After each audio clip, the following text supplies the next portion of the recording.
Is anyone else from Spanaway watching Heinz interview people from high school? It's my new favorite pastime. This morning I was on the way to volunteer for work and I listened to the episode with Corey, Alexander, and I can't even tell you. Corey, I'm so excited to see your face. I'm so excited to hear your voice. I listened to James last week and I think I just saw a new drop of Jane Alder.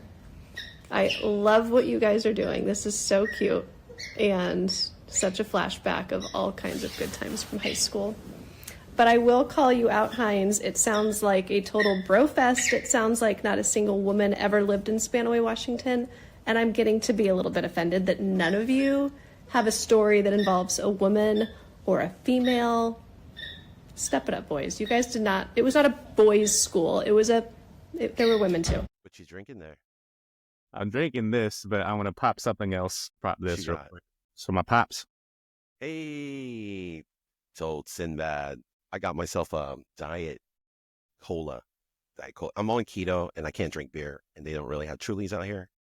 So I usually just drink coffee during the show, but all my guests seem to like to bring a drink on, so I don't want to stop them, and I don't want to stop you guys. So, and welcome another guy to the podcast. Oops. No, I love Bre. I just got done talking with Bre earlier. She has actually helped me a lot with this, just with ideas, and had a great conversation with her. And she will be on the show, but just not now. So sign up for notifications and find out when Bre comes on the Swayside Connection podcast. But in the meantime, who do we have here? What up? DJ Crisostomo, Swayside. Hey, let's go, man. Look at that sweatshirt repping. That's tight. That's Spanaway. Shout out to ETC here in Tacoma. They make dope gear. That's tight. Thank you for putting on for us, ETC. So how's it going? When you randomly sent a text, didn't give me any preface, and it just said growing up in Spanaway, I was like, what the hell is this? And it was James. I watched the whole thing and then sat at my dinner table at night and watched the whole thing. That's hilarious. I was kind of saying in a lot of the episodes, anybody can watch the show, but like the people that are really interested is obviously only people that, maybe we know and that we grew up with. That's from the S, that's from Spanaway. And so it's funny. So I'm like, it's got a very low, like I say, TAM, like in business, they say it's the total addressable market, right? The TAM is very low, thinking probably less than 1,000 people, and more likely probably less than like 200, 100 people or whatever. But the people that are interested in this podcast are quite passionate about not just because it's us, but it's also Spanaway and kind of like what Spanaway represents in our childhood. And then not only that, this is also, and I was talking with Bre, but this is like a live yearbook, like a live like update. And you can find out how people are doing, find out like what people are passionate about these days, and then you can find out what maybe they were going through in high school and stuff. When you think of Spanaway, like how does that make you feel? Yeah, I think it's helpful to actually bring up. So one of my coworkers grew up in Spanaway too, but he's about a decade younger than us. And he shared with me that like Spanaway is actually a take on Lushootseed language. So connected to the Salish, Coast Salish folks. But like it was ultimately like dug roots, like sustenance. And when I think of that, and when I think of Spanaway, it's funny because driving through, my mom still lives in Spanaway. I'm out there, I try to be out there, every couple of weeks. But the joke is like with my wife in particular, like Spanaway's kind of like 8 Mile right now, with Eminem, like it's kind of hood, it's developing. There's still some stuff that's out there. And it was such a unique spot, man. And when I think of like what I got from it. That was a beautiful definition, by the way. Like, hey, you went indigenous on this. It was the perfect convergence of several things. Like I think of just the three that I've listened to, Jay, Corey, and James. Like I don't think that I've spent that much time with Corey since high school. Like, so listening to him, I was like, bro, this dude's got 3 daughters. Like listen to James, like James got 3 sons. Like it was like listening to, like Drink Champs. Yeah. Or like any podcast.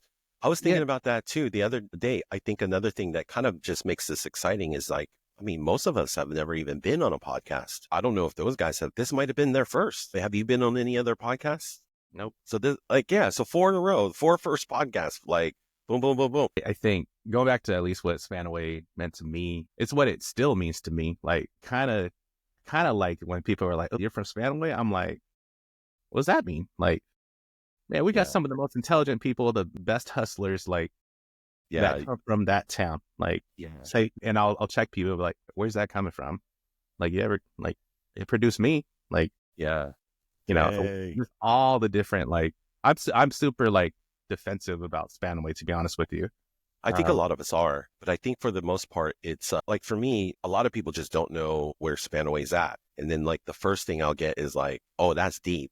And I'm like, kind of, it's not really that deep. I mean, it's the fact that it's like not right off the freeway is a little annoying, but it's really not that far in terms of, I feel like, distance. But yeah, maybe time to get there. It feels a little deep just because you have to go through a few back roads, but but for the most part, a lot of people that I don't really hear that much bad. It's mostly actually Tacoma in general. If I mention that I'm from the area, so that's that when I hear people talk about it. So like with me and like all the random like traveling I've ever done, it's if I leave the country, I'm from Seattle. If I'm in the country but not in Washington State, I'll say I'm from Tacoma.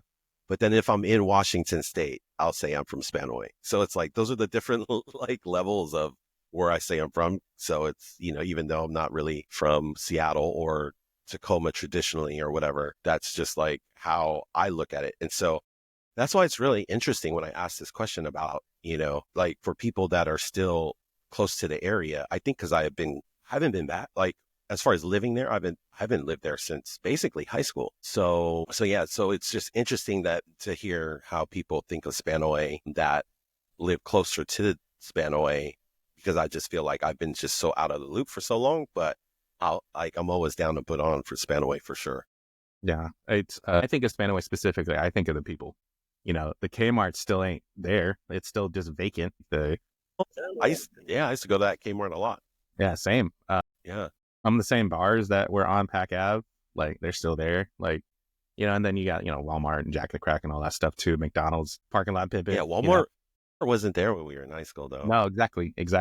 So it's like, but I think of the people, man. And I think of just like, in a lot of ways, and I don't believe this is completely like revisionist history, as you called it, like, but man, I kind of had a storybook experience growing up in Spanaway. Like, never had beef with folks, and if people had beef, they handled it. They didn't get like hella violent. They might have fought, but they ended up being cool afterwards. And then like we had, and even just listening from everybody else, we had every kind of clique and everybody was cool and everybody had fun.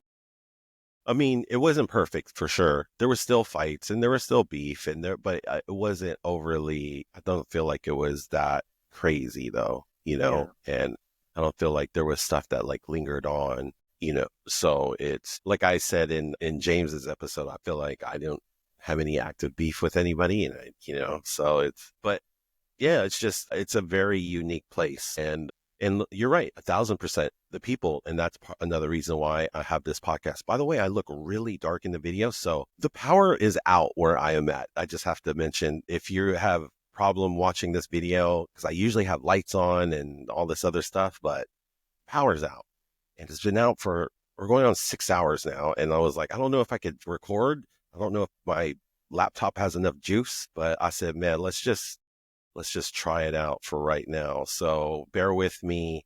I apologize, but man, I feel like I'm trying to do everything I can. That's the problem with being out here in Samoa, is like sometimes the power goes out and there's only so much you can do. I'm glad that I was at least 100% when I started with my laptop, and then I had the hotspot with another phone. And so it's just, I'm trying to do this for the people, for the sway. I do this for the sway. So, to be honest, like that is exactly when I think of Spanaway and I think of the people, I think of exactly that. I think the resourcefulness. I was like, you think of the power being out? I was like, huh? Yeah, no, resourceful, 1,000%. 1,000%. That's why it's like that. I mean, you know, and if for the people that have watched any of the other videos on my channel, I like having cringy, terrible videos on there. I just like showing the growth. And it's basically like, look, anybody can start and it looks bad. But so you probably make videos that are better than mine. I just throw videos up and just, you know, throwing stuff that see what sticks. And this podcast happened to be something that kind of sticks. So it's like, oh, okay, I got to do more podcast videos. And so, which I like. So when did you come to Spanaway? Because, you know, when I first met you, it was in 7th grade. 8th grade. You weren't back yet. I wasn't back yet. See, that's exactly. So first time I met you, 8th grade, you weren't back yet. You weren't in Spanaway 7th grade. So where were you at? Yeah. So funny enough, my pops was in the military. RIP, pops. Oh, we gonna have a little section for pops later, but yeah. Cool. So in the military, moved around a ton. So we actually came out here originally in 85, and my parents were like, yo, the weather's actually not bad. It's not hella hot like Guam. You can actually kind of get 4 seasons ish, but it's also close enough to Guam if we need to go back home. So 85 we came, and then in 89 we left again to go back to Europe, specifically Germany, and then bounced around. Yeah, that's right. Yeah. So we were in Germany. Me and DJ were born in Germany. Yeah, we didn't know each other, but same year and different months though. Yeah. I was there when the Berlin Wall fell. When you went back? Yeah, when I went back, I was there when the Berlin Wall fell. So I was 9. So where were you at? Where were you? I was born in Heidelberg, moved to Frankfurt, Mannheim, and then when we went back, we were just south of Stuttgart. So a place called Cook Barracks, Gurpgen specifically. From 89 to like 91-ish, we were in Germany. And then my dad... In those spots? In that same spot? You went back to Heidelberg or? No, in south of Stuttgart. So you were born in Heidelberg, came back to the States. Washington. But then when you went back, you were south of Stuttgart. Okay. Yeah. And then my pops got like a special duty Sergeant Major Academy in Texas. We were only there for 6 months. And he unfortunately didn't finish that. So we ended up going to Massachusetts for a year some change, and then left and then came back here in 93. And 93 is when started 8th grade. So I missed everybody. Yeah, and then I missed everybody when they were in 7th grade at Cedar Crest, but I met everybody in 8th grade. So, and then so to speak, the rest is history. So thanks. And then you were the youngest. Yeah. How was that? What was that like being the youngest, doing all that traveling? Because I think that's just got to be tough already. But then now you're also the youngest. And so it's the hardest to adapt as the youngest. Because when I think about Spanaway specifically, and I think about my trajectory, because we moved in 1 year, I moved from Germany, Texas to Massachusetts. So I was in the same math class for 2 to 3 years because I was going from a Department of Defense school to a public school to another kind of quasi-public military institution. And then I got to Cedar Crest. So I was kind of academically, I was behind because they didn't know where to place me necessarily. So, but I have my older siblings, they're kind of clustered together. It's my sister, my other sister, and my brother, and they're all within 3 years apart from one another. And then there's me 6 years later. The baby. So for me, it was hard as a kid, but man, I wouldn't change it. My pops, when we were last in Germany, when I was 8, and then, or when I was 9, turning 11, or, 10, 11, he didn't have us stay in the military barracks. He had us stay out in the community when we were. Well, that's tight. We had to learn how to communicate in German. Yeah. We had to take public transit. Yeah. So I was born in Germany, but we left when we were 1, and then we moved to Pennsylvania. And then I came to Spanaway I was 8. So it was 88, end of 88, beginning of 89. And then I had been there for the rest of my schooling. When I went back to Germany in 07, it was my first time as an adult, being on a base in Germany. Man, it just feels like you're in the States. They had a Taco Bell, there's all the stores are the same. They used American money, but then, man, right right outside, it's like it's crazy. It's just like you're walking literally through a portal, and yeah, you got to learn. You got to kind of know your German because not everybody knows it, and it's just yeah. So in fact, we were by Heidelberg. That's where Yeah, I yeah. went to go visit. Yeah, that's right. Right, because that was with Jay Thomas, right?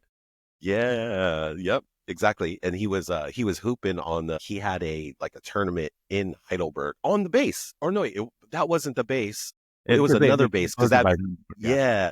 So Heidelberg closed out, but it was a base that was close by that we went to a tournament. And yes, and that, I was just blown away. It was just like, it's so weird. It just feels like you're in the States in here. And then like right when you leave, it just, so Yeah, that's crazy to be out with the general public as a kid. yeah. How was your German? And my German was enough to be able to order like food from the deli and then be able Okay, to get gangster. because they knew they're like, oh, he's a kid, like they're not going to be jerks, but like That's dope. just like little things that like I think, well, COVID kind of adjusted stuff here in the States, but like the grocery store wasn't 24 hours. You had to get your stuff during the day. Like there's a different level of like taking pride in like being like clean, like Yeah. and then like the amount of just like because we were in a German village. And you got a family of brown people to be like, they're not from here. That's crazy. That's so awesome. Yeah. Is that the last time you were back there? Yes. Yeah. I haven't been back to Europe since. So Yeah, it's fun. It's a fun place. Like I've only been a couple times, but every time I go, it's been pretty fun, especially Germany specifically too. So, we were talking about, we gave a cheers in the beginning to Pops just because, yeah, he's, I'll just tell a story just to kind of get it started off. Every time I was around DJ's, dad, he would call me Coconut Boy. And so it would be, he'd see me like, hey, Coconut Boy. And then, and I was cool with it because, that's just him. And, it's funny. I was actually at UW. So it was after we had graduated, and, I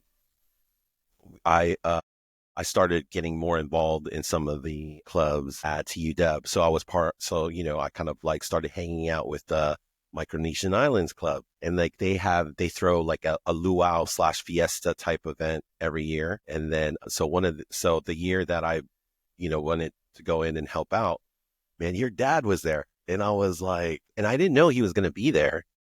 And then next thing you know, I realized, he's the president of the group that's helping out. And then I was just like, oh, snap. So it was kind of crazy. It was a nice little reunion.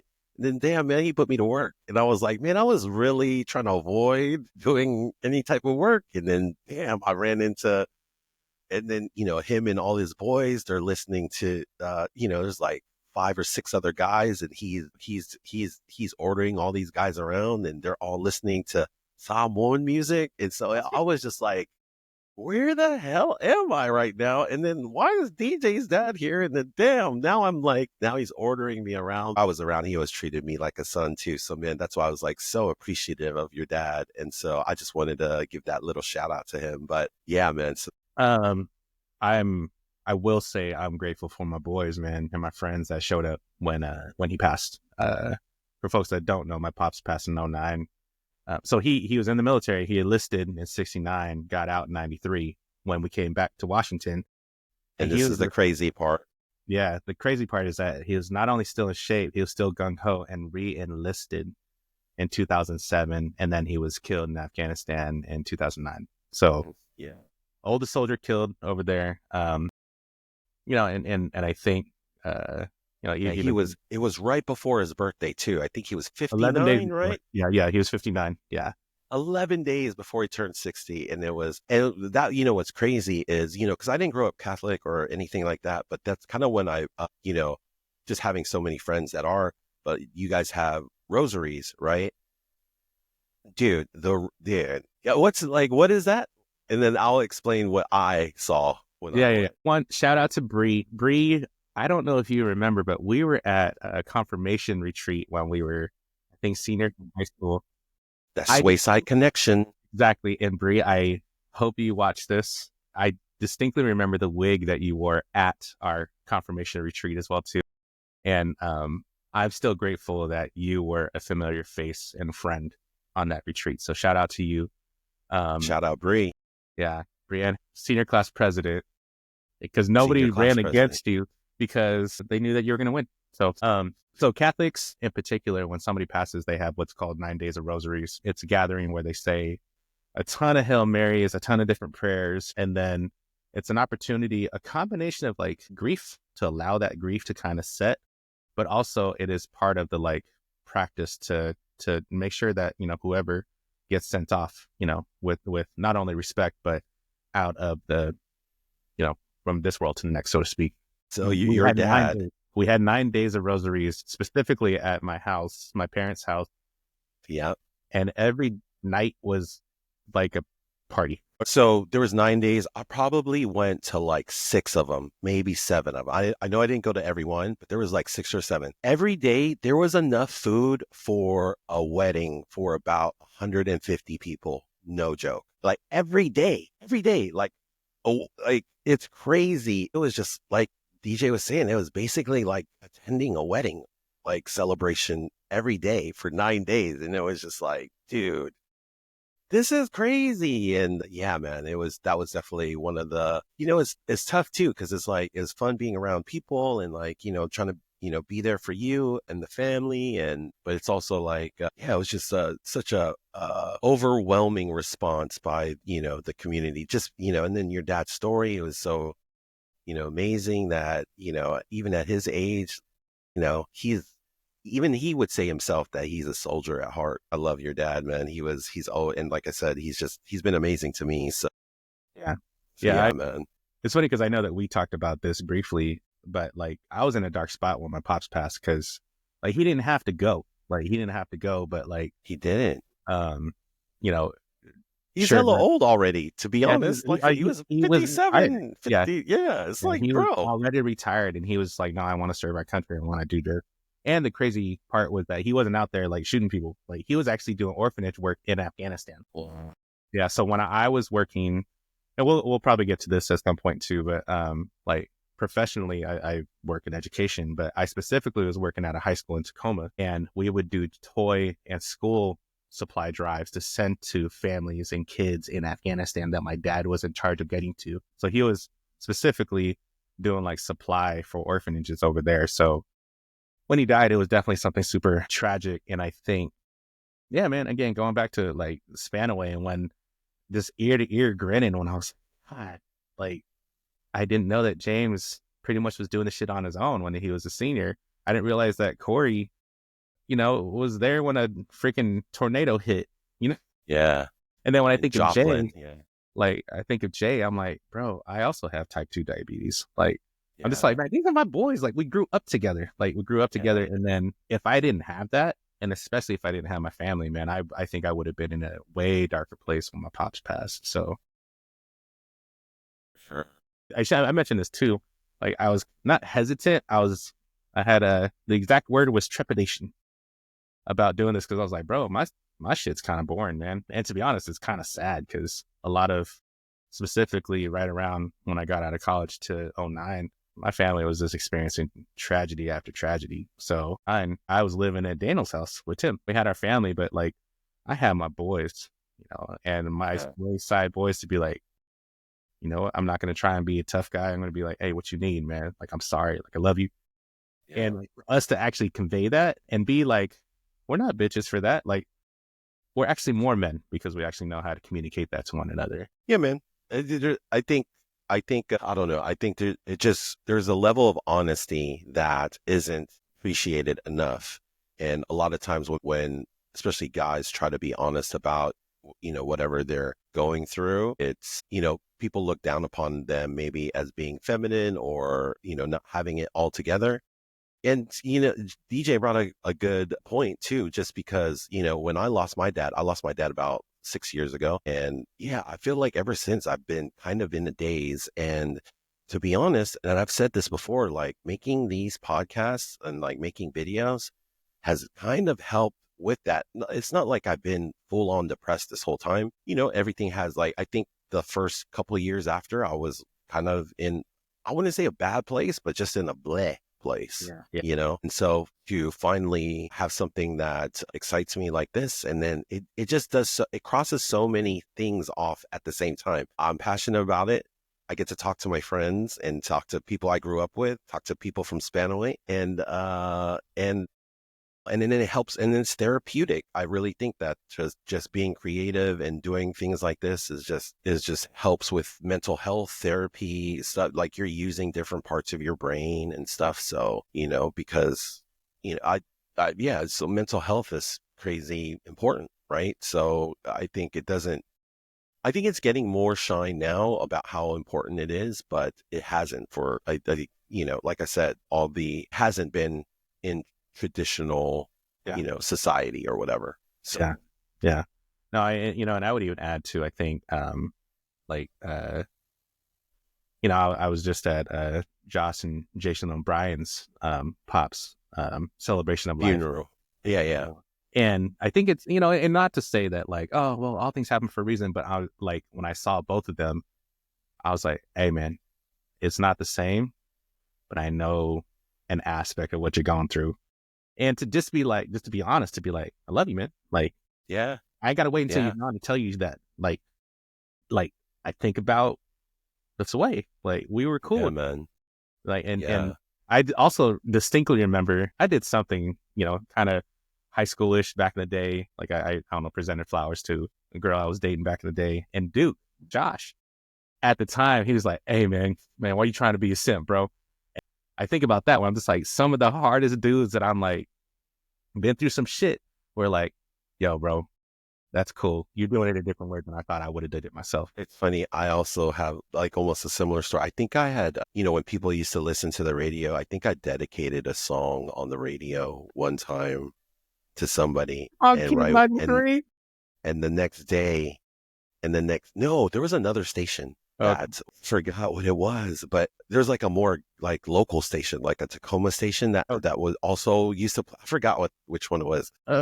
So a lot less people listen to that station, but so that's why it was easier to get on and do dedications and stuff. And I think I had a dedication on there, and I came to school the next day, and then Corey Jones, the same thing he called me out. He was like, bro, I heard you. He basically was like, I know that wasn't you on the radio last night. And I just felt so embarrassed. Basically, he was like, yeah, so man. I mean, we were kids. It was, the radio was a thing back then. And, hey, man, it's just, things happen. Yeah. It's so funny. That was a crazy time, cause me and you were in choir together basically the whole time. Middle school and we were at Cedar Crest and Spanaway Lake. And so this is another brief question. Did your parents come to your concerts at all? Yes. And I was always so puzzled. I was like, why are you coming to this? That's crazy. That's dope. No, that's dope. My parents never came to those.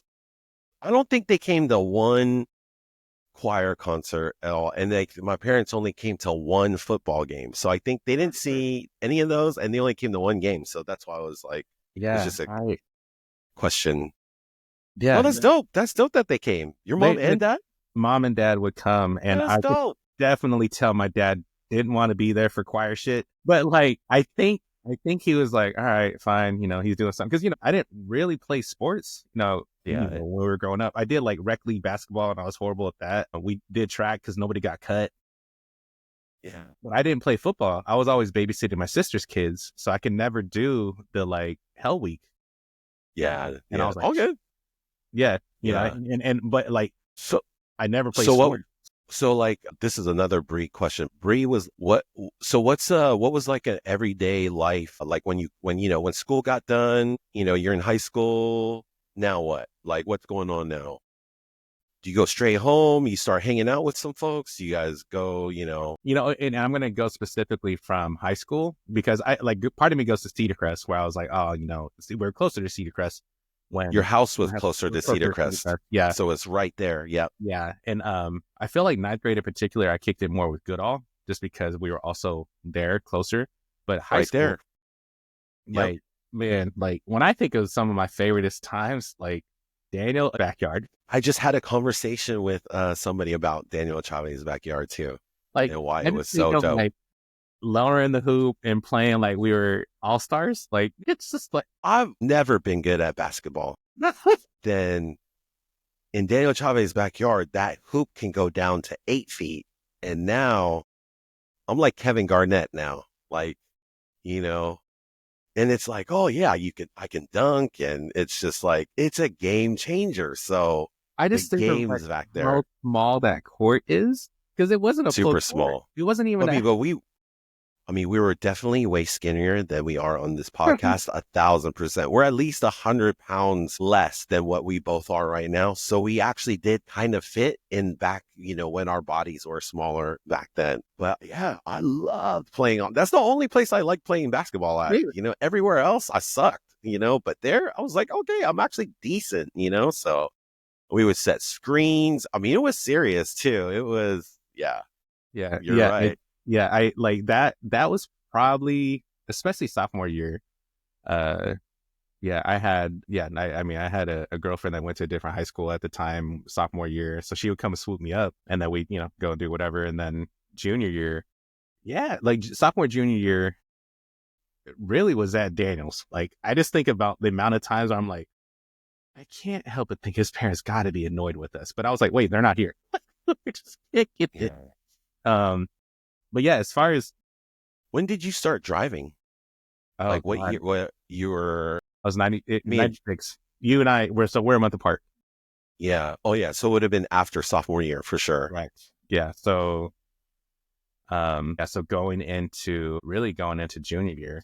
So did you drive to school every day that, junior year on, or? No, I'm embarrassed to admit. How'd you used to get to school? I honestly don't remember. I do remember aspects of like going and catching the bus, and the bus stop in particular in high school, which was funny because like we would just have to walk to Cedar Crest back in the day, but the bus stop was right on the intersection of 8th Avenue and 192nd. So if you timed it right, you're walking up as other people are catching up with you. So like Matt Weathers, Aaron Silva, like all the folks were coming out at the same exact time as we were getting on the bus. And you could always tell who was late because then they'll kind of run to catch up because they're like, shit, they're there. Yeah, yeah. You use people as timelines, basically. Because you'd look out and like I was the deepest one on 8th Ave. Yeah, you're a deepest one, Yeah, which made your parents' house amazing for parties. Because you like behind it, there's nothing but like woods. Yeah, it's in the cul-de-sac, and then behind the house, there's nothing but woods. So like it made sense, and you had, I mean, there was enough space to park 40, 50 cars.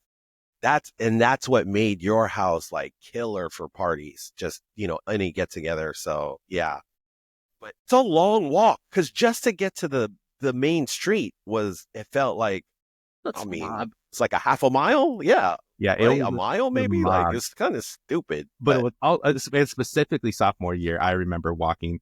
Junior year, I don't remember if like Daniel Chavez would come and swoop. Tim would sometimes come and pick up. Because Tim had swoop me up every day, man.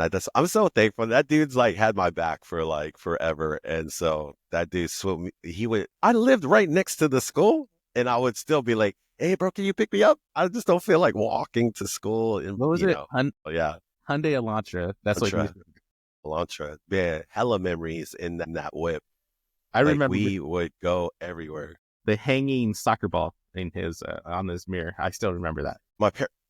My parents had 2 cars, but they would both use those cars to go to work. Because like when I got home, nobody was home. Like everybody was gone or at work, and like my dad wouldn't come home until like maybe like later 5, and then my mom would work.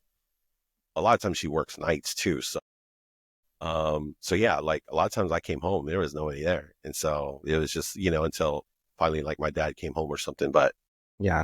Yeah. What about you? So like, so you wouldn't go home until like much later then, or like you'd kick it at Daniel's house, or? Yeah, I feel like because, because even though your parents had split by senior year, my parents knew your parents and then they knew Daniel's parents. So anytime I was like, hey, I'm doing this. And then I got super involved with like, Key Club and like, yep.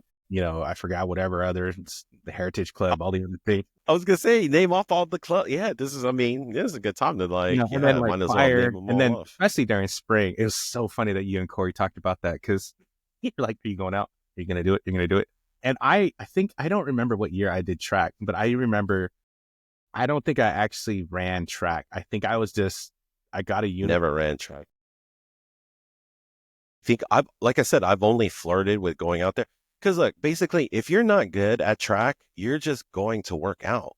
And so it's not really the funnest thing to just be out there suffering and you're not good at any of the events. But I remember strategically really trying to be in the pictures for the yearbook. I'm like, hey, this is just another opportunity that maybe we could get in the yearbook if we stay around. And zero, never been in, I'm pretty sure I'm in zero track pictures in high school. So, but ninth grade, we were both in track, and that was a fun year. Yeah. It was fun. Yeah, it was fun. I do remember being like, why the fuck are these shorts so short?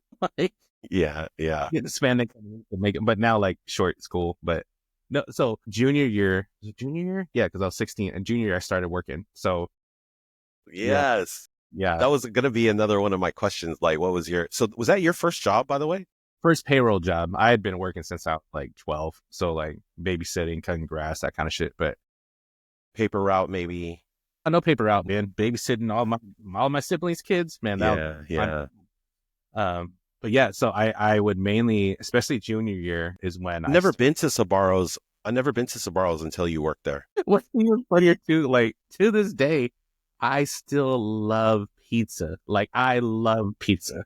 Like I have an involved relationship with pizza. Like I'm a pizza snob to this day. I had pizza in my wedding. Self-awareness is amazing, and that's what I love about being an adult and just kind of understanding these things about yourself where you're like, hey man, I love pizza, and so, no, that's dope, man. That's awesome. But yeah, specifically junior year, I started working way more, and my brother was my boss. So he was my manager at Sabaros. My God. And I love him to pieces. I'm godfather for all 4 of his kids. But I love him too. but he definitely paid me less than and then like DJ's brother, because he's 6 years older than you? 6 years, yeah, exactly. So he's 6 years older, and he would act like he was 6 years older to us the whole time, like we were ever. So I mean, right? So if we're like 15, man, this fool's 21, just picking on us, man. Like, punking us. He would always punk us. Like, he would punk me, but he would always try to punk you harder too. And it was just like, dude, why are you? But it's funny because I was just like, I also kind of appreciate that type of tough brotherly love type of, because it's like it's true. It's like he's in his own way was kind of making our skin thicker. Just by, he's like kind of like, hey, I'm doing this to you, but trust me, the world is gonna mess you up even worse. And then like looking back, it's like, it's kind of true. It's like, and I think specifically, like, he would, especially when he would observe who I was with, like he definitely was like, nah, not my little brother. Like, nobody's gonna take advantage of my little brother.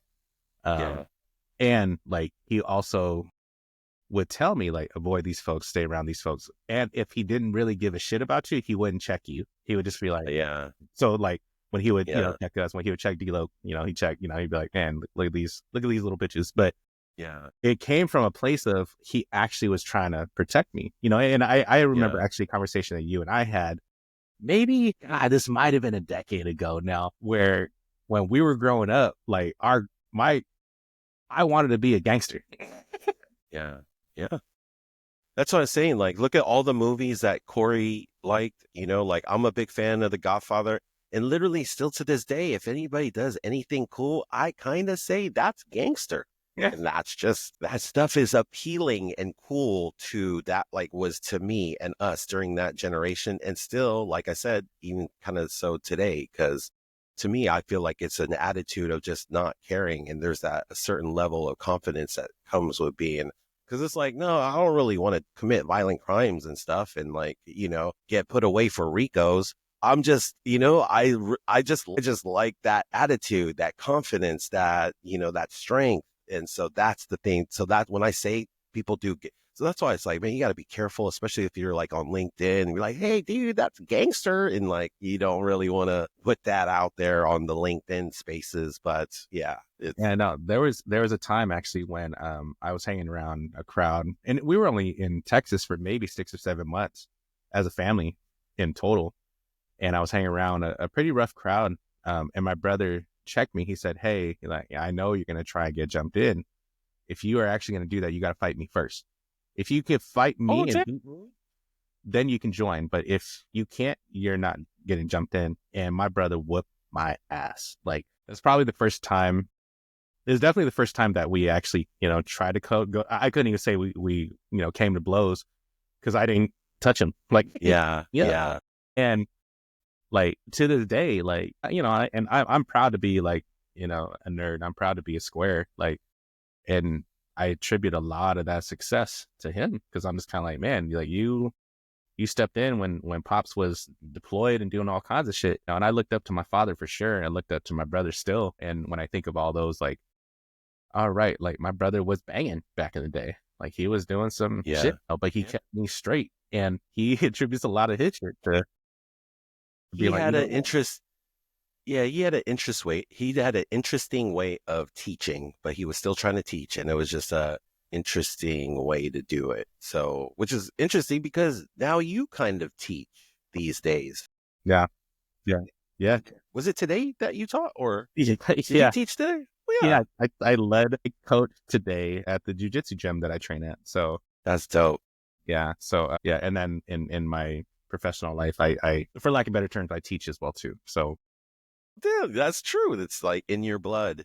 Yeah. So, but when I think of like all the like, hard knock stuff that my brother put me through, I always think about the fact that I'm godfather for all of his kids. Like, so push comes to shove, he knows like I can count on my brother. There. Yeah. Yep. So exactly. Yeah. So dope. But yeah, I do feel bad. I do feel bad that he would check y'all. Hey man, stop, man. Those are my friends, bro.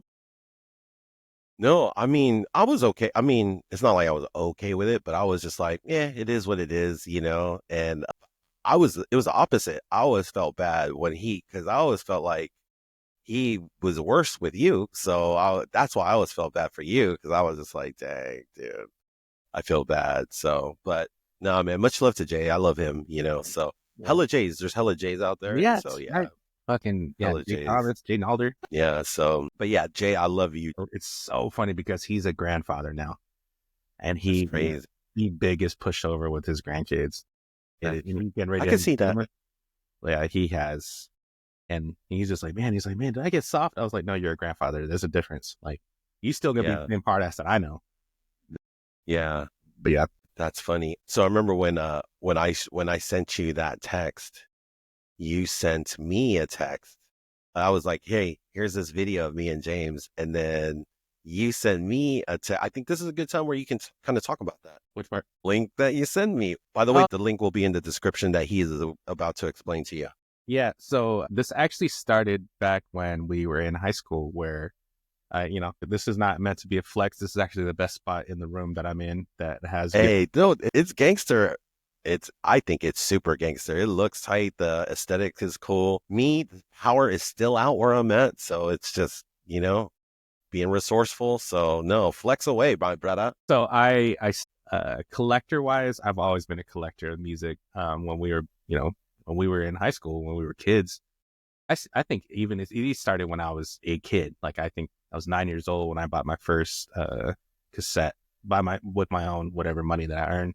Just been collecting since then. And this is just only a portion of it. But back in high school, and specifically our junior year of high school, I remember having a conversation with you and a couple other. We were like, yo, we're going to be seniors next year, man. We got to own this shit.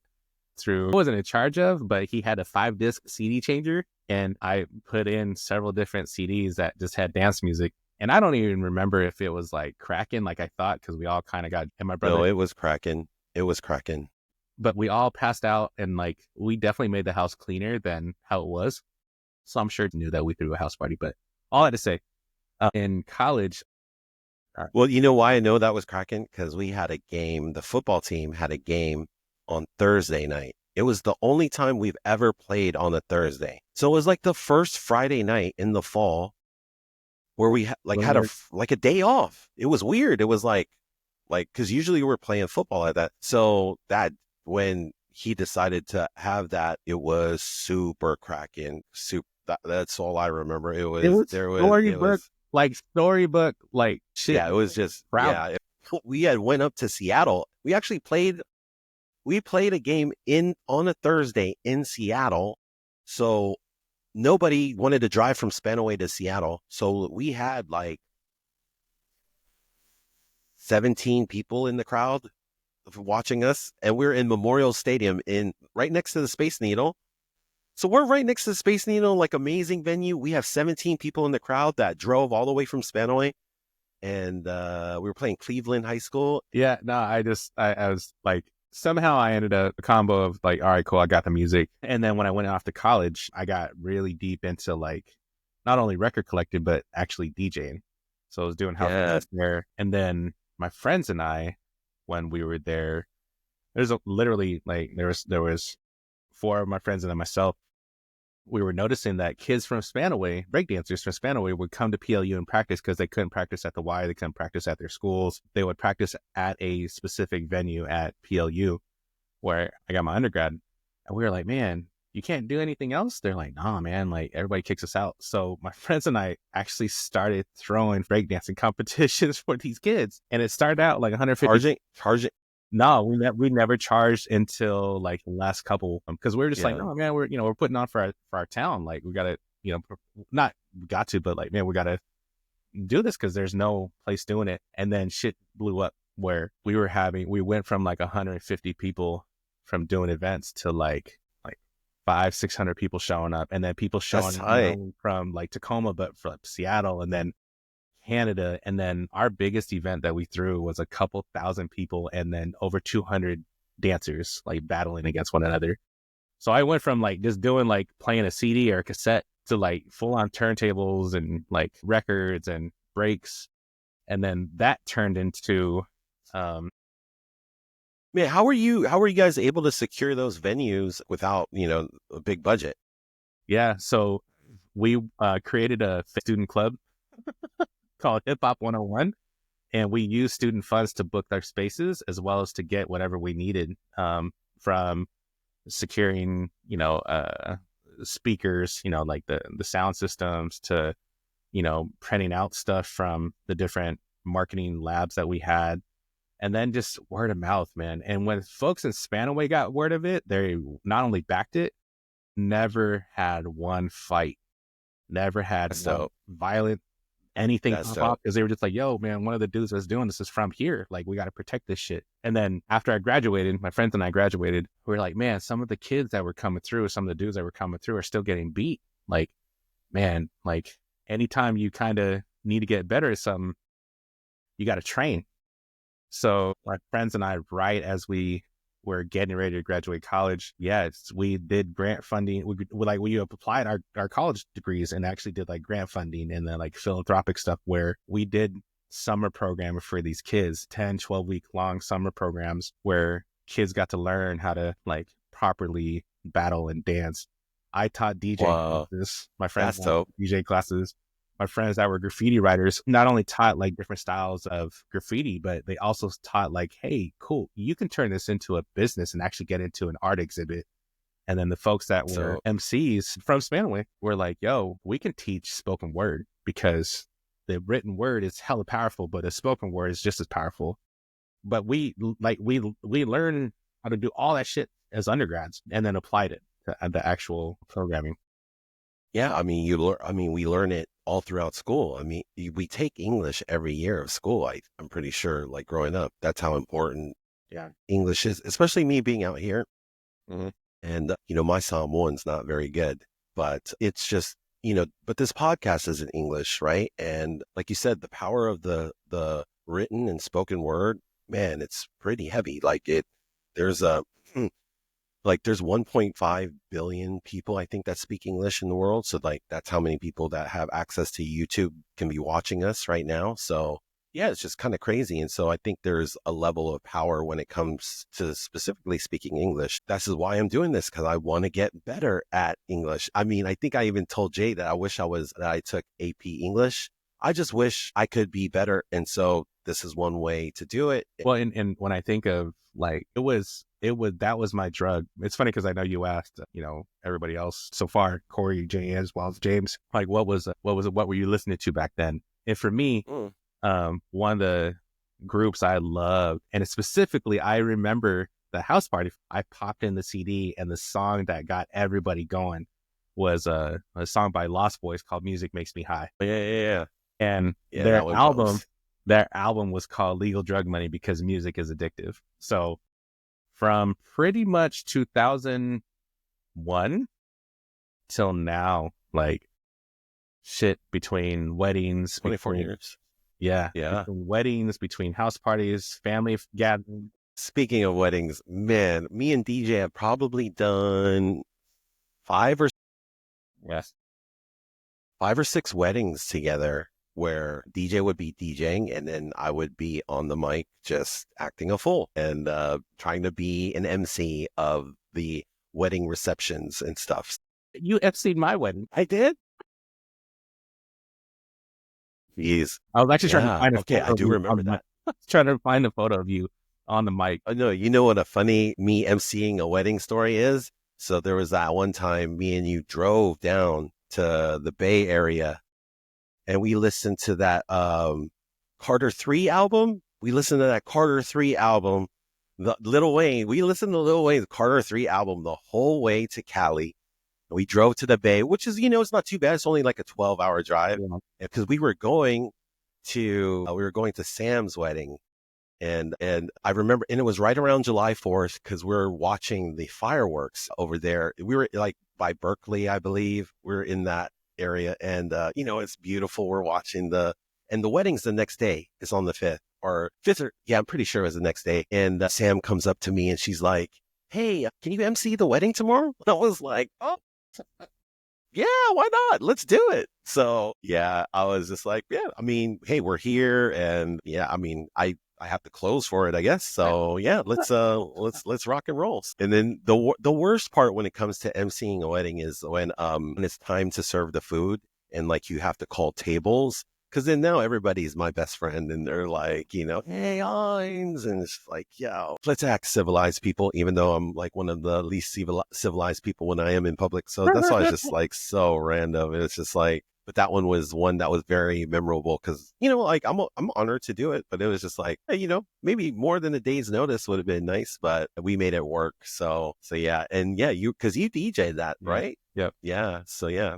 I've did several of our friends' weddings as well. So. Several, yeah. That's why I was like rough number, probably like 5 or 6, maybe, yeah, ish. It's funny because, and I'm sure you've probably done like 100 weddings, and so I just happen to be MC there for like. It's funny something like that. I thought about it for James's, and I remember I can't remember if I literally wasn't in town or if I was like, oh, I don't know if I can deliver what you want. But he ended up having Mike DeWire, who I looked up to back in the day, but also DJing wise, Mike is still filthy. Like Mike DeWire, shout out Mike DeWire, man. Like, yeah, Spanaway OG right there. What's the link that you have? Yeah, I'm drawing a blank on the exact link, but the place that it's at is called Podomatic. And yes, and we'll have the link by the time this is up. Yeah, so because we'll research it, and so it should be in the description. But what can they have on that link? Like, what is that? Yeah, so sorry. No, you're good. So when I graduated college, I went hardcore into like DJing the nightclubs and car shows and dance hall stuff and all that. So there's 4 different mixes from that era when I was doing that, where it was the equivalent of like demo tapes for promoters that I would do. And then there is when I worked at Mount Tahoma High School, I had a bunch of students that were super into hip hop, but specifically like our era of hip hop. And they would dance to that. But they would walk out with their little Bluetooth speaker that was kind of rinky and then play one song and then practice. I was like, nah, man, y'all, let me do this. So I literally made a mix, an hour-long mix just for them, all straight beats from the golden era. And that's what it's so on there. It's called the B-Boy B-Girl Open Circle mix. So this is what they could practice to, not necessarily battle to. There's a tribute mix on there. Practice breakdancing, yes. Right? Yeah. And then there's a tribute mix that I did for my sister that passed away in 4 or 5. Shit, I can't remember. But I did that as like all her favorite songs and mixed them all together. And I just dropped one not too long ago And it's, yeah, it's just like kind of 90s, 2000s stuff as well too. So back when we were clubbing, when we were actually going out doing stuff, it's all free. It's not a pay by play kind of thing. You can download it, but it just put it on. It's no edits, no special effects, but that's what it was like when I was DJing in clubs and all that, where I was like, well, can't fix that. Kind of like a quarterback throwing an interception. You just got to get back on the field. So, but it is a lot of stuff. That's a good thing. But yeah, there's several different things, and I'll be adding more stuff as well too. But yeah, just like specifically things from high school there's peppered in there, and then there's stuff from the early 2000s when a lot of us turned 21 and we were actually out partying. So there's some bangers on there that you're just like, oh shit, I haven't heard this in a while, or damn, what's this song? Oh my gosh, I was 16 when I heard this. I was 15 when I heard this. I was 18 when I heard this. Yeah, and then So if you want to check any of the DJ stuff out, you just have to look in the description below, and we'll have the details there. And then you might possibly be available for weddings, right? If people need a DJ. Yeah, I do corporate gigs. I do nonprofit stuff. I still teach DJing as well too. There's actually college students I work with now, like showing them different ropes of not only the actual technical side of DJing, but the entrepreneurial side. It's an actual side hustle that I get to do. Yeah, no, because they're expensive. DJs are expensive, so it's like that, that's possibly a good side hustle to have. So we'll have DJ's information too, if you need a DJ for any of your upcoming events, in the description. He is in the Tacoma, Seattle area. And yeah, you can do that. And in the meantime too, also, if you need life insurance, or if you have any questions about life insurance, feel free to hit up my email in the description as well. My DJ name, most people, even some of our boys, don't know my DJ name is Save One. I kind of gave myself that, but back in the day, there was a movie called The Wood. The main character waits until the song comes on, then he go gets that girl's number. I kind of named myself that because, well, individuals like this, like I would actually do a lot of my sets when I was DJing live based on my friends. Heinz in particular, I know that it's kind of taboo to listen to now because now you're talking about, yep, I already know what you're going to say, but it is my favorite song to dance to, best song, especially at weddings. Yes, and it still got good intention, but R. Kelly's got criminal charges. Step in the name of love, man. And then because I'll just look at DJ and he'll and I'll just give him, and he'll play that song for me, and I'm like, let's go, and then and then I just do my little step, and then yeah. So yeah, Save One is what you can find on Podomatic specifically. Wait, so hold on, I didn't get so how did you get that name from you lost me at The Wood. So yeah. Sorry. Hey yo, save that song for me. I'm gonna go get the girl's number. So Save One. Okay. Like, all right, cool. Hey yo, he's gonna play that one banger just for me. So that's how I read it. That's gangster. Okay, I see it. Okay. See, I needed help connecting the dots on that one. No. And most people like it. That is like a deeper dive than it needs to be. But yeah, it's one of those where I was like, because like our middle school and our high school dances were kind of the shit. Like, yeah, it was kind of based off of The Wood, where you would have, rock music played, you would have a slow jam played, and then you have dance music played, and then it'll kind of rotate around again. And, the cafeteria would turn into a club. Like, that's kind of like, all right, cool. Oh, damn, man. Night's about to end. They're going to play that last Boys to Men song before, the lights turn on. And that's when you try to go get somebody's number, or you try to, hey, yo, what's the plan? Where we're going? We're going to go play Run and Gun at Paradise. Like, trying to figure out. Yeah. But you would play a song that's like, all right, cool. All right, this is that last one. I'm going to save that last one, and then I'm going to try and make my move. Paradise. What was that? What's Paradise? Oh, yeah. Paradise Bowling in Parkland/Spanaway is where we would go as kids after whatever school dances. I remember, at least for us, Daniel's mom's Aerostar van take us there. Yeah. And we would go and play video games. Yeah. My parents were strict basically, but they knew Daniel was smart. And so my parents were basically like, if you ever want to associate with smart people, you can. So on many occasions, I've had Daniel's mom call my parents and like get them to allow me to do things with folks. So that's why I'm forever indebted to that dude and his mom especially. And like, man, they're just their whole family. Yeah. So because I would have been stuck at home for a while because my parents were pretty strict. So it was just like, yeah, they associated smarts with Daniel, and yeah, and it's actually worked out so far. So yeah. Love you, D-Lo. Exactly. What other, since you were bringing up high school, was this a good time to maybe show some old, so man, we've been doing video yearbook stuff, but this episode we're going to do Hard copy. Call it, in the DJ world, that's called analog. Look at that. All good. God. What is it? Sentinel standouts. That's you and Tamisha, right? Swept out there. That is Heidi and Jake. Sentinel standout. The most ambiguous. That's the equivalent of most popular. Yeah, I guess if that's a thing. I always felt like that was a weird award. So, but like Sentinels, it's just so ambiguous. It's just like kind of like, okay, we're standouts. Okay, so what does that mean? Can you still see my screen? Tim for sure should have won funniest, I thought. And so, and this will further prove my point. Now, in this picture here, you can see this one now? I can see the one with with Colleen and okay, yeah. Cool. So right, Crest Kids, perfect pose. They're both smiling. Simba, Colleen, okay? Right. Then you have lasting impressions, Joel and Christy, right? Giving a nice big hug, lasting type of impression, right? And then you look over, you see Randy, right? He's got a cane in his, he's got a cane in this picture, and he's stepping off the runway. Perfect. Like literally like he's stepping off the runway. Now, if you go up to James, right, it says stand-up comedians, right? And I'm pretty sure the photographer was like, hey, do something funny. And he kind of like in that first interview, he was like, I'm not going to look like a joker for the rest of the time.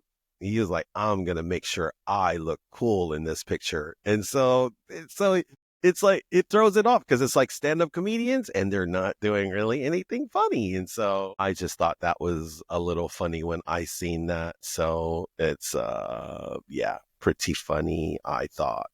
And then this last one, hey, thank you, James, Corey, Jay, and now you, DJ, for all being guinea pigs in this whole thing. I'm still learning how to use this app and some of the things, but what do we got going on here? This is now 9th grade, correct? Yeah. And so friendliest. Hey, this is the friendliest Spanaway podcast you can be on. So kind of checks out there for me right there. Yep. And then, hey, but who's over here? Best all around. That's what I'm talking about. This is dope. So, and then, hey, episode 3's Jay Nolder right here. Most likely to succeed. I love it. So, yeah. And we'll see if we'll get any of these other people on. Maybe we'll see. So, yeah, man, that is hilarious. I love looking at some of these old pictures. Who was writing sexy all over those? I have no clue. I did not write that myself, by the way. That is obviously, and that is not your handwriting. I can verify that that's definitely not your handwriting. What else? I remember there was a time that you, me, I think Daniel, Tim, we got caught by Mr. Wright Sr. trying to skip. And we tried leaving campus, and we were off campus, and we got People are gonna watch these. Man, and they were like, "So Spanaway is just a bunch of bad kids that just." No. This proves my point. So we realized, oh damn, jig is up. They got us. So we all showed up ready for detention after, and Mr. Wright Sr. saw us and said, "Man, you guys are good kids. Go ahead and get out of here." Like, we were going to take our whatever lickings, we were going to take whatever punishment. And we were like, yeah, man, we messed up. We made a mistake. No, we got caught. And then he was like, he stopped a lot of people cold. Hell. Like if you were trying to leave campus, he'll walk right in front of your car and be like, yeah, halt, But we were off campus already. Like, we were off campus, and he strolled through with his whatever beater, like, security car, and saw us, and we were like, ah, shit, like. But I remember distinctly, like, we all kind of lined up, like, ready, by his security office. And he was like, what are you guys here for? And we're like, well, we got in trouble, sir. Like, we messed up. Yeah. And he was like, man, get out of here. You guys, you kids are good. We knew if we made mistakes, we knew. We're like, oh, damn. I think that's one. It was an interesting dynamic to have, like, Harold Wright Sr. and then Harold there. And then also we had when we were seniors, Dazzy was a sophomore. So it was like, we had a teacher whose sister was also going to school with us, but he was a teacher in the school. And then his dad was basically head of security for the school. So it was just like, that's pretty, like we're all there at the same time. So I think another one that I distinctly remember was, it's funny too, because James was also in choir. You were in choir. You were both in music company. I was just in regular concert choir. But we went in our senior year, we went to San Francisco for a competition. And, and not to sound like I'm bragging on any of the sports or anything, but, like Spanaway, like we had the talent. We just didn't have the coordination to win certain things.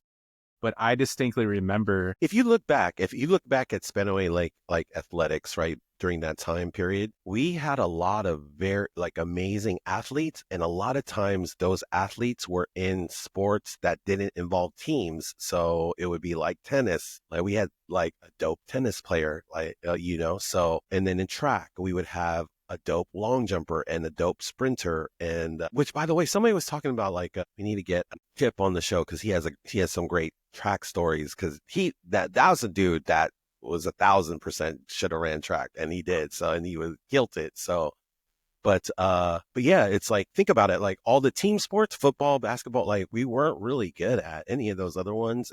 But that's what was sick though about us is, we had to be invited. Mr. Krause set it up where we got invited to this thing in San Francisco, competing with other people across, the region. And I think maybe not the country, but at least California as well too. And we won. Like we got first place. And I distinctly remember that, like, this is what it feels like to win. Like, that's actually a great point. Yeah. And you know what's so funny? I didn't think we were, and I didn't like a lot of our because we had to dance too. We had to dance, and I was just like, I was kind of a sour sport almost. I mean, I wasn't like overly negative, but I was just like, no way this thing's gonna win. And then when we did win, it was like, oh wow, that's crazy. Maybe I should have just listened the whole time and just yeah. But you're right. It's rare to during that time. And that's why I feel like, man, we are so much better than maybe any of the downfalls we've had at any point in our lives, whether it be in high school or even since then. It's like, I mean, the fact if you're still alive is like, that's a huge win. You know what I mean? So, because, we've already mentioned several people that have passed, so it's, like, and that's the other thing is I feel like every time, that's one of the things I don't like about Facebook is like, man, you just see another death of somebody that we went to high school. I see so many deaths on Facebook, just of so many people that are just affected every day. And it's just like, it's brutal. So that's why, I mean, like, hey, if you're alive, that's definitely something worth celebrating, It's funny too, listening to James, talk about him and his kids, Corey talk about him and his kids, and then Jay talking about like, yeah, like for him to say like, yeah, I've not done weed. I'm not smoking weed in a month. I rewound it. I was like, did I hear that right? Like, I know I've gotten a lot of responses from people about that specific moment too. And it's just, that's why it's like so funny. Who's watching these? Like, we're just talking about like our just regular everyday lives. And it's, people are just like, like the people that find this and find it interesting, or if you're from Spanaway, it makes a little bit more sense, especially if you know all the key people that we're talking about. But it's, it's profound. It's, and people learn stuff about you. Like maybe a lot of people didn't know that you were born in Germany. I remember learning last year that Alan Balasundram was also born in Germany. What? So really? Yes. Yeah, that's what I was like. And I said the same thing. I was like, hey, did you know me and DJ were both born? So me makes sense. That's why my name is Heinz. That's why I have a German name. I was born in Wiesbaden. So yeah, it's like, that's why it's just interesting, like the facts and tidbits people are picking up from this podcast about some of their classmates and just like random people. And so, yeah, this is what this is here for. So Yeah. Did you have a favorite class back in high school? It's funny because I thought about that when they were talking about Hoseth. So funny enough, Hoseth is a principal at Lincoln High School right now. Oh, he's the principal? He's a principal, yeah, which is wild. Okay. That is wild. Okay. And I never had. I gotta have Lincoln's principal on the show. That's okay. That'll be a goal now. Like I'm like, okay, now I gotta hit him up, and then because that'll be fun. I think that'll be fun. In high school, it's funny because when I think about high school, the actual whatever definition of it, ninth grade technically is high school. That's true, actually. Yeah. Right. But we were not in our high school. So it's really a two-part question because I thought about it hard. I was like, mine definitely wasn't, any class I took. It was at Spanaway Lake, specifically senior year, I got to do 2 classes at once for 4th period. So I got to do choir, but on Fridays I got to go to Upper Bound, and I got to do like college stuff. And like some of the stories that like folks were sharing about senior year, like I was kind of a ghost senior year. Like I was kind of just in my own lane, like trying to do this college thing. Then like I disconnected because I was working, but I was also like focused on just trying to get through. And I think I got confirmed that year as well too. Daniel as well too. We all got confirmed at the same time, Bre and Daniel and myself. That's what's crazy about senior year because so many people check out, and even myself, I checked out that last year. I failed. Because I had Spanish. I had I had failed a class, but I had already gotten into UW, and I was like, who cares? I'm already got accepted. And then what happened? I think it was foreign language. So I think it might've been Spanish where I didn't complete that last quarter because I was like, hey, I'm already in. And then UW was like, oh, it looks like you didn't pass that last quarter, and they wouldn't let me in. They were like, yeah, it looks like. So then I basically wrote this, this sob story letter to the administration about all the hardships of my parents left to come to live here in Samoa, halfway through my senior year, and then all the like different things that happened. And then they were just like, oh, okay. And then they let me in. Yeah. So it's kind of crazy because there was a 2-week period in September where I was stressing because I was like, what am I going to do? Because my plan was to go, I'd already gotten accepted. I picked out where I was going to stay and all that. And then all that is funny how close none of that came to happen. But like looking back, it's like, I probably would have figured it out, and done something. But it's funny because sometimes when things happen, you blow them out of proportion and it's like, oh no, it's the end of the world. But a lot of times it's not really. Now looking back, right, 27 years later, it's like, probably would have been all right. But at the time, man, my life was crumbling and I was stressing out. Yeah. I think about that because I actually didn't even apply to college until I finished a summer program after we graduated. I had to do, because I hadn't actually applied to any colleges because I didn't have the prerequisites to get into any 4-year school.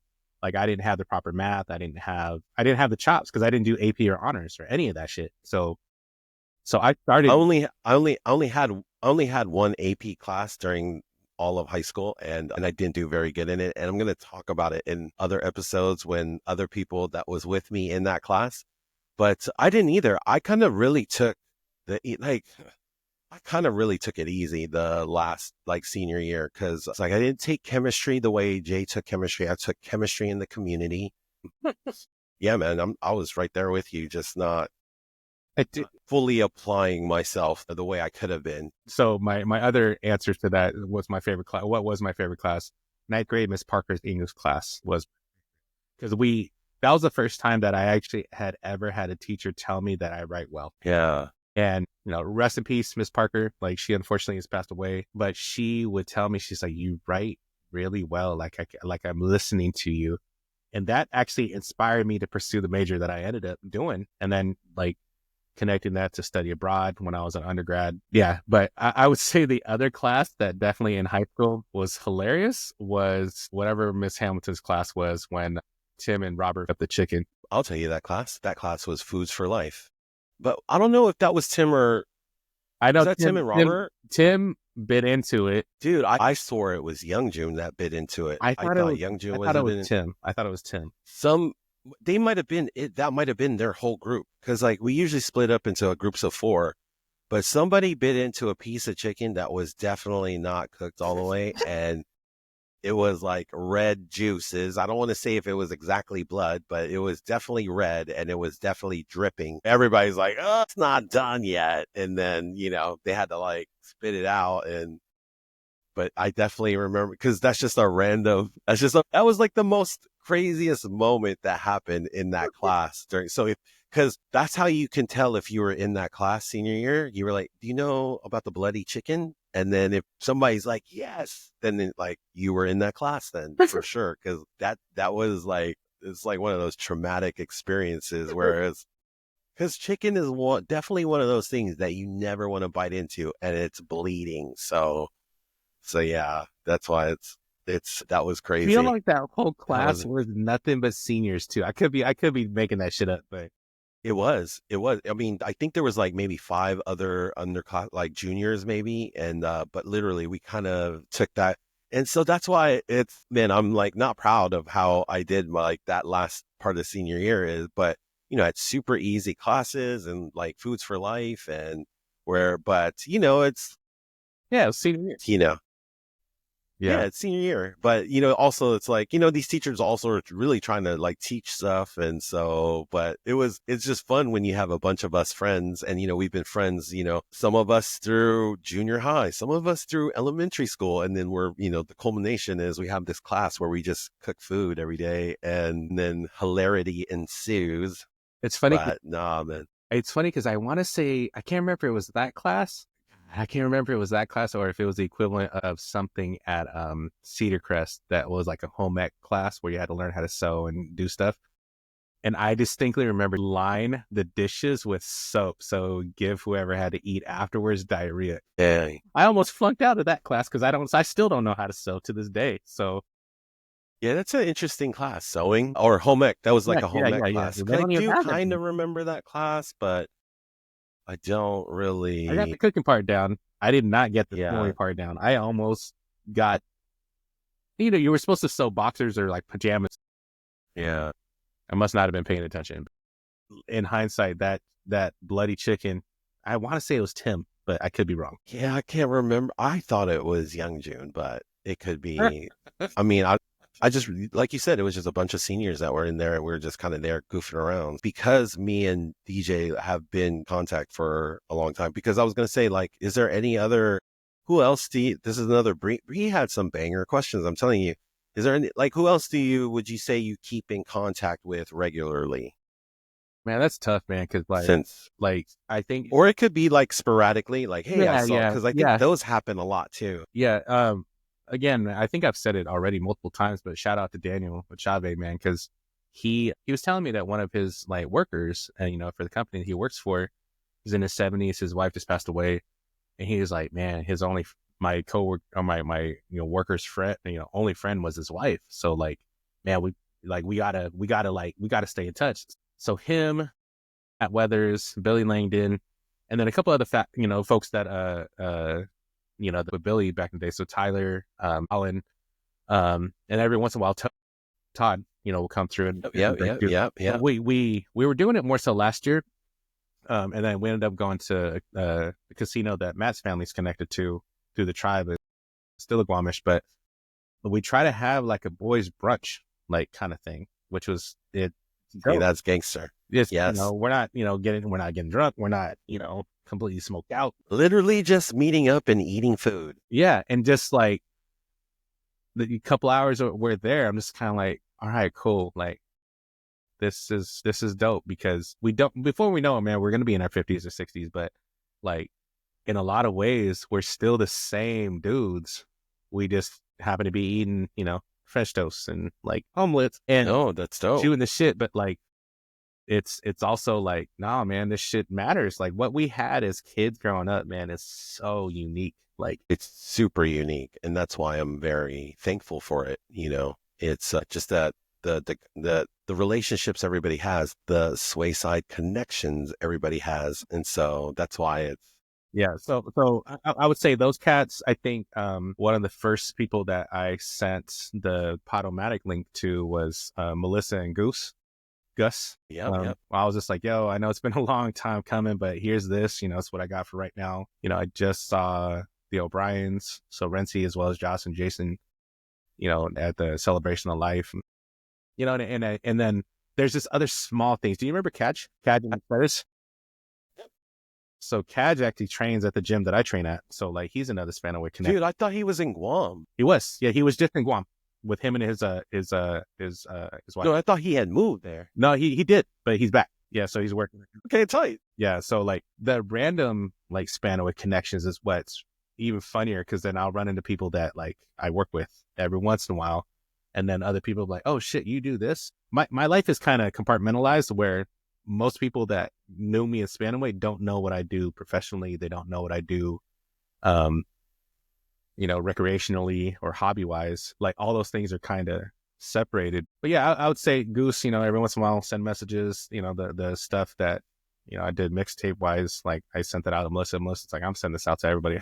But outside, I'd probably say D-Loc is probably the most I try to connect with as much as possible. And then the rest of the board will go to that too. And then for sure, you. Yep. That's dope. Do you remember when the first time you signed up for email, and what email was that? Like, do you still use that today, or? Yeah, I call it my burner account. So it was during college, and I was wondering. What year would that be?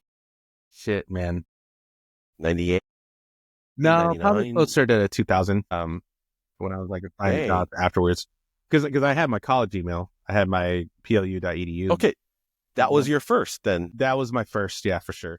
98. So it was because of college. College basically made you get an email? Yeah. That was my first too. Yeah. My first email was UW. It was like, what is this email? They're making us sign up for this thing? And then it was like, oh, it's actually pretty cool. You can write messages back and forth to each other using the internet. That's what I was going to say too. You use a Blackboard, and that's what Corey was working on when he first started IT. I was like, when he said that, I was like, holy shit, we were definitely using that. We were definitely using that as students. Yeah, because, see, that's tight. Okay. Yeah, because I didn't never heard of it. So I never used that program. Yeah. So, yeah. Yeah, so I would say, so my PLU account was probably the first one, but my like individual personal, I'm embarrassed to say, because I was wondering why I wasn't getting callbacks for interviews, was bigbubble25yahoo.com. Big Bubble 253 at Yahoo. That's dope.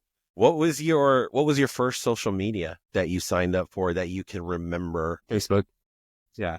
Facebook was your first? You weren't on MySpace? I wasn't on MySpace because at the time when MySpace was really blowing up, I was working at the courts and I didn't want a digital presence. Yeah. Look at you with the foresight of not wanting the digital presence. To me, I was signing up for everything. I think the first one I signed up for was Friendster. So there was Friendster and then I signed up for MySpace, and then I got onto Facebook actually kind of late. Like, same. Because almost everybody was already on there that I was on MySpace with. And then, so. Yeah, Facebook for sure. Facebook. And it specifically, it was like an ex-girlfriend from like 6th grade, 7th grade, like sent me an invite. And I was like, oh shit, cool. And we connected that way. Just not like trying to hook up, but like, hey, you're alive. Like you're doing well. Like that kind of thing. Yeah. Did you have any favorite places to hang out in Spanaway in the day in Spanaway? Yeah. Besides Daniel's backyard, besides somebody's house, I mean, businesses. Yeah. Like Paradise for sure was just a spot. I would say. Yeah. It's not embarrassing, but a combination of the drive-through Jack in the Box and the parking lot of McDonald's. I tried to bring that up the other day. Thank you for finally, verifying or it was just it's big enough people wouldn't put you like, and like, is it? I'm not tripping, right? There was a Samoan dude that went to our school named Tao that worked at Jack in the Crack back in the day. Yep. Yeah. Yep. There's only 3 of us graduating class. Yeah. Yeah. And Tao was one of them, and he worked there. He was Jack. Always took it up. And then there was a girl, I'm drawing a blank on her name. Well, that also reminds me of McDonald's, because I remember a lot of times I was at McDonald's, Chip hooked it up. Chip always hooked it up. So. There was another girl that graduated in 96 that was in the video that James was in that would always hook it up. Yeah. At McDonald's. And like, I didn't know because I was dumb. I was like, oh, cool. Hey, I paid for this. And she like slide over a bag I was like, oh, I just ordered a burger. She's like, Well, that was the thing too, like kind of being in high school and just everybody working at all these fast food, like Jay got all of Boston Market hired all those people. And so, so it's crazy. Like if you knew, it was almost, if you went anywhere in Spanaway, it's like somebody from school was possibly and probably working there. So yeah, it was. Bro, the only reason why I got a photo in the school yearbook, this isn't necessarily business wise, but shout out to my neighbor back growing up, Diana Rudiger and Jennifer Ozier, because they got my photo in because I hadn't submitted anything. And I lost a bet that if St. Louis beat Tennessee in the Super Bowl, I don't know what I got, but if St. Louis beat Tennessee in the Super Bowl, I had to shave my hair, and I shaved everything. So in our yearbook, I don't have facial hair, I don't have head hair, I don't have anything because I shaved everything. So I look like a cancer patient. That's crazy. But yeah, that's crazy. I didn't know that. So yeah. It was definitely, I look sickly. oh, and I can't, actually I'll bring the, I spoke at graduation and I don't think I should have. I'm out of all the people to speak, because I wasn't valedictorian, I wasn't senior class president, and there was and I don't know the powers to be. And I think hopefully maybe somebody will, because I kind of have a feeling that the committee, whoever was on the committee was like, well, that's the funniest speech.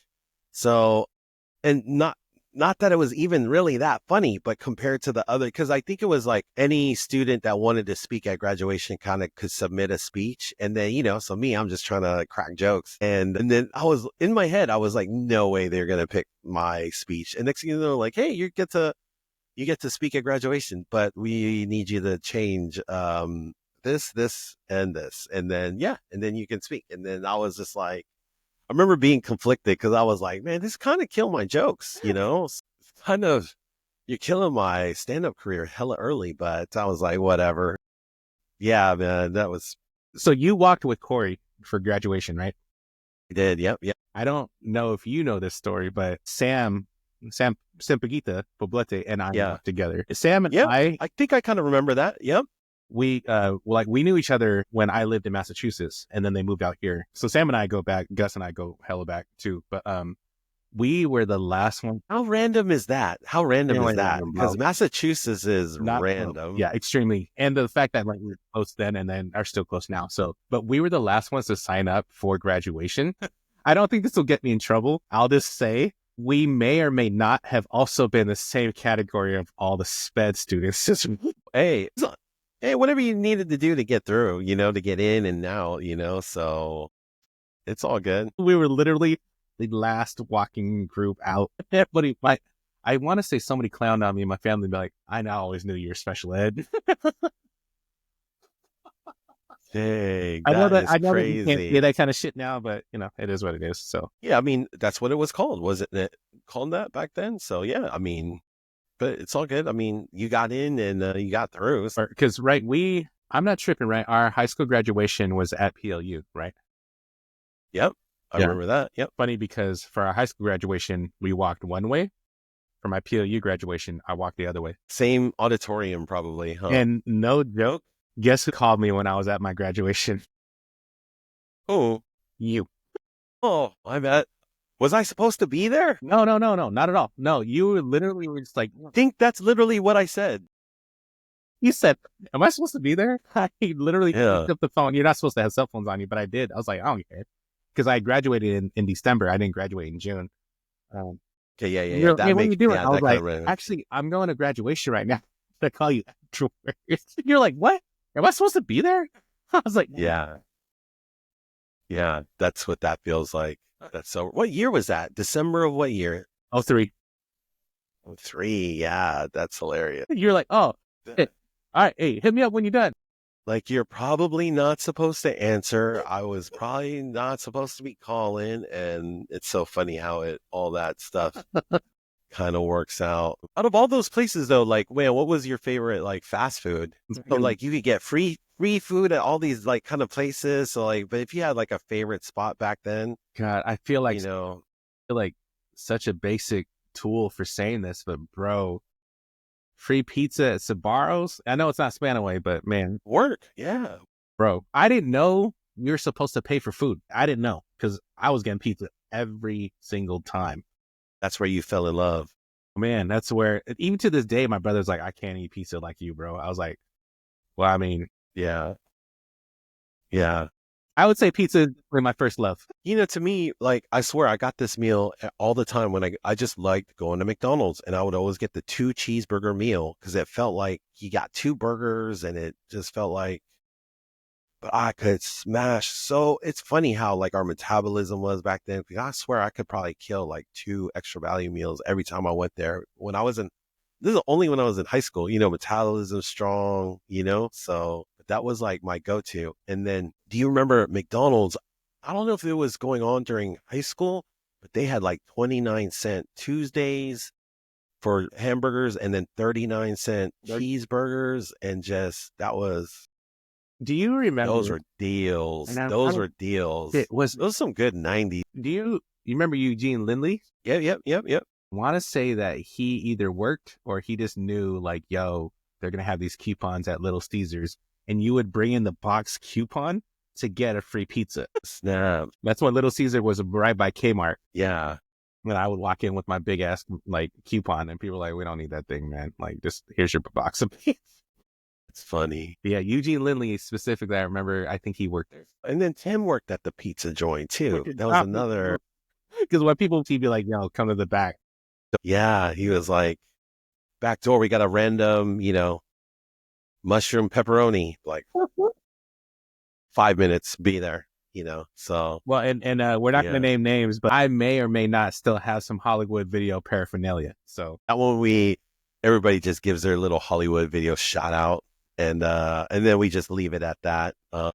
Even though that business probably hasn't been around for 20 years now. So, cause that died before Blockbuster died, but yeah. And we have a weird feeling of how that got. Anyways, if you were to go back into time to the day you graduated and you could have a conversation, say something to yourself, what would that look like? What would that be? I distinctly remember when James was going to UW where I work now, and he literally was walking, and I'll get to your answer, but he was literally walking to go take a test, like one of his last classes to finish up his bachelor's. And then he said, yo, D, because my office was right around the corner.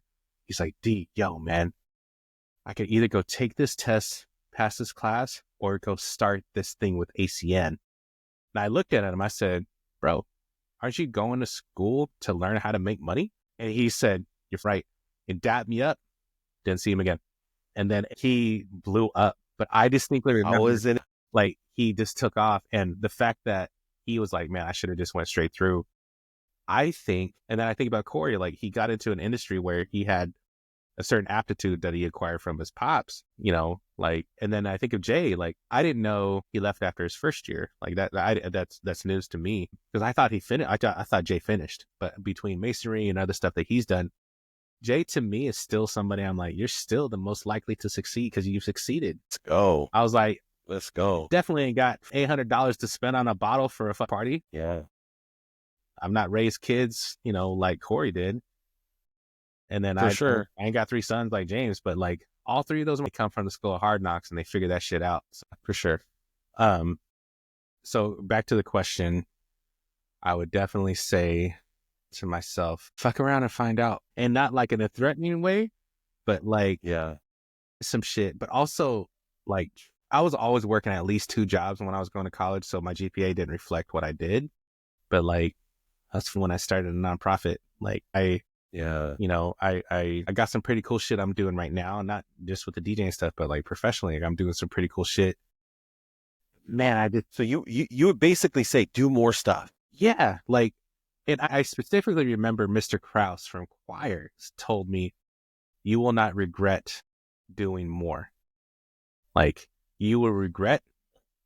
Yeah. He told me that. Believe that now. Yeah. Like, he told me. I mean, that's why I'm doing this YouTube channel. It's like, I don't know, just doing stuff. And then, you know, it's just, I don't know what I'm doing. Yeah. I'm still learning.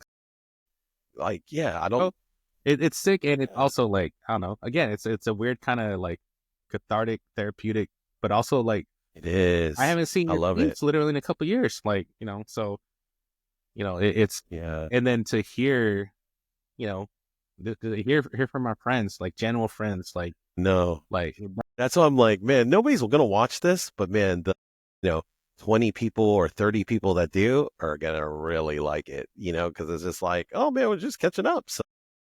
And so that's why as I continue to interview more people, I actually challenge more people to like, man, we need more of these. Even if you're our class, because I can't get to everybody all at once. And everybody has different styles. So like you're saying, just do stuff, do more. Like everything that I do on this YouTube channel, copy it and just do it better. And that's why I don't mind having all the things that are on this channel kind of suck right now, but because I know that's where I'm at. I suck right now. So, but will I get better? Hopefully, and I'm going to work towards that. And I think that journey, people will appreciate seeing me get better, see the editing get better. And James was like, dude, how did I get the worst editor? I was like, my bad, James, you were the first episodes, so. hey, for what it's worth, But though, to kick it off with James Jackson, yeah, like, I don't know, man. If there's somebody that embodies from Spanaway, to me, James Jackson yeah, definitely is one of those individuals. This is dope. And there's also the next layer of like, yeah, again, like I'm from Spanaway kind of shit where, man, like where we had to be kind of scrappy and resourceful. So for sure.